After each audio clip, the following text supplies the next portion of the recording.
Hello, we are here with Seaborough CEO, Mr. Paul van Doorn, and Dr. Barry Kock from Seaborough in research. We are going to interview Seaborough. We would like to ask you, and ask you to first talk about the company Seaborough, if you could introduce it and introduce what you do now, a little bit of the history of the company. Okay, and then you'll ask your questions, and please interrupt.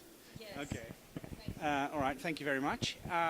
Yeah, we are a company that does fundamental research, and we do not research many problems. We select one big problem, which the industry believes cannot be solved, and we try to solve it. So we focus very much on one thing at a time.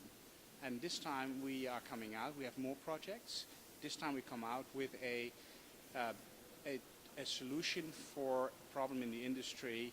That is that if you put an LED tube in a normal fitting, it usually does not work.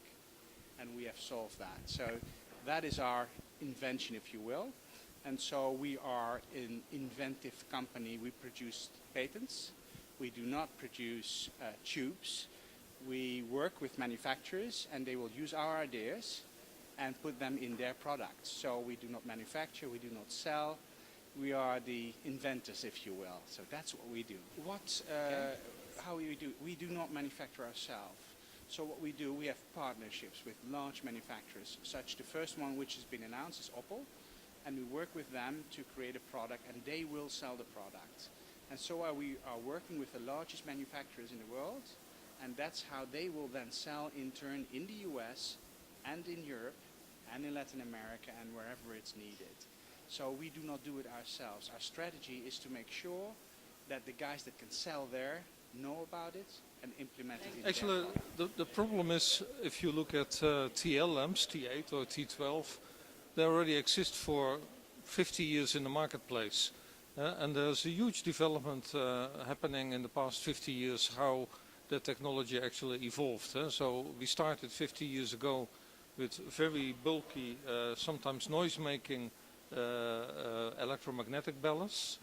Actually, they're still sold in Europe. 50% of the ballasts are still of that very old-fashioned way. It's a very inefficient way to operate a conventional fluorescent lamp. The lighting industry in the past 30 years has tried to convert those old-fashioned inefficient ballasts by more modern electronic ballasts. And there are all kinds of different, what we call topologies, different architectures inside the ballast, so to make them cheaper and basically more cost effectively. And there are many ways how to do that.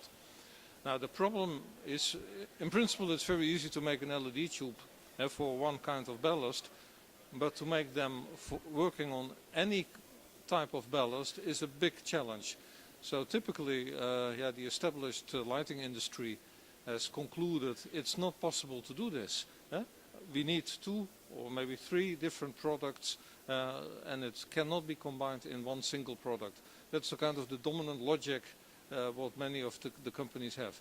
A little bit driven by the technology folks, and they say, well, this is the way how we do things. I tried it 20 years ago, it didn't work, it's not going to work this time either. Now, in Seaborough as a kind of an inventor company has sometimes very different approaches. Actually, the 1T-LED ID was just brought up by a person who didn't have any legacy in the lighting industry. He just came from school, and he was not being told this is the way how we do things, and he came up with just a very simple idea. And now the basic principle of what we're doing, and that's again a little bit technical, but not too hopefully. Electromagnetic ballasts typically run at 50 or 60 hertz, so very low frequency. But the electronic ballasts run at very high frequency, so 40,000 typically.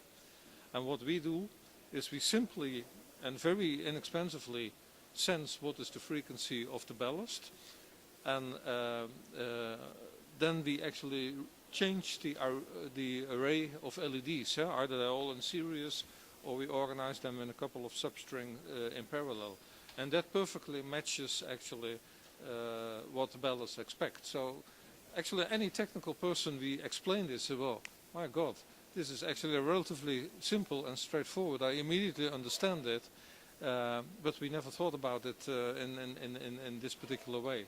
And yeah, like Paul already said, this is the basic invention what Seaborough has brought to the table to make sure that any ballast is going to work seamlessly with the 1 TLED technology, which hopefully can become a kind of new world standard in LED tubes and can take away the hindrance, because today it's simply too complicated. You buy a lamp and most likely it will not work. The do-it-yourself chain is needed to ask you many questions. What do you have? Do you have an electromagnetic ballast? Do you have a constant current electronic ballast? Do you have a constant power ballast?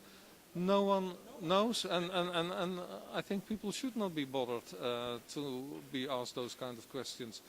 So Seaborough basically took a very different starting principle. We said, well, we had old-fashioned fluorescent lamps.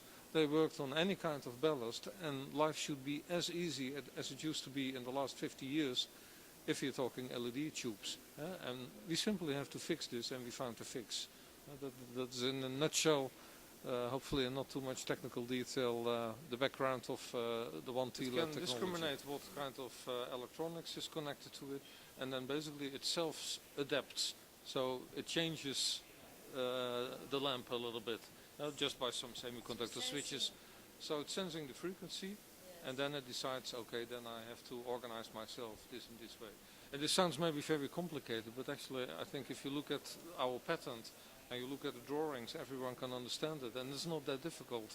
It's actually even less cost, and because we still keep working with the already installed ballast. They are part of the system, so we don't have to start from scratch and start with 230 volt. The ballast still do 90% of the work, and inside the 1 TLED concept we only tweak a little bit here and there, and we reconfigure the LED arrays, and that's it. So it's actually a fairly low-cost solution, very simple and straightforward. The global market of sockets, and that's all around the world, is 12 billion. Now, if we are a little bit more modest and just look at the US and the Americas and Europe, we talk about 4 billion. That we know much more, because statistics outside that region are a little